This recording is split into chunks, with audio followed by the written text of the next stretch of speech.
કલ્યાણનો છે.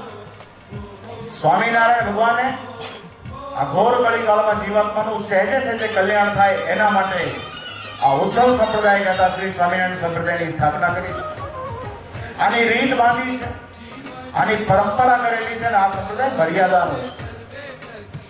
બહેનો પોતાના સ્વધર્મમાં રહી ભગવાનની ભક્તિ કરી શકે એના માટે આપણા સ્વામિનારાયણ સંપ્રદાયની અંદર બહેનો માટે અલાયદી અને વ્યવસ્થિત વ્યવસ્થાઓ છે. આપણા સંપ્રદાયમાં ગામડે ગામડે બહેનો માટે અલાયદા મંદિરો હોય છે. એ માત્ર ને માત્ર આપણા શ્રી સ્વામિનારાયણ સંપ્રદાયમાં જોવા મળે છે. એનો અર્થ એ થાય છે કે બહેનો એ અલગ નથી, પણ બહેનો વિશિષ્ટ છે. એ આ સંપ્રદાયની મૂળભૂત બાબત છે.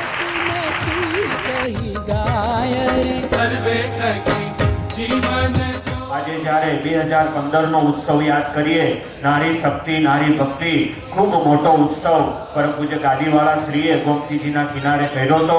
ત્યાર પછી ફરી પાછો આજે 2023માં એવો ને એવો મહા મહોત્સવ પૂજ્ય મહારાજ શ્રીના આશીર્વાદથી અને ગાદીવાળા શ્રીની નિશ્રાથી પ્રારંભ થવા જઈ રહ્યો છે.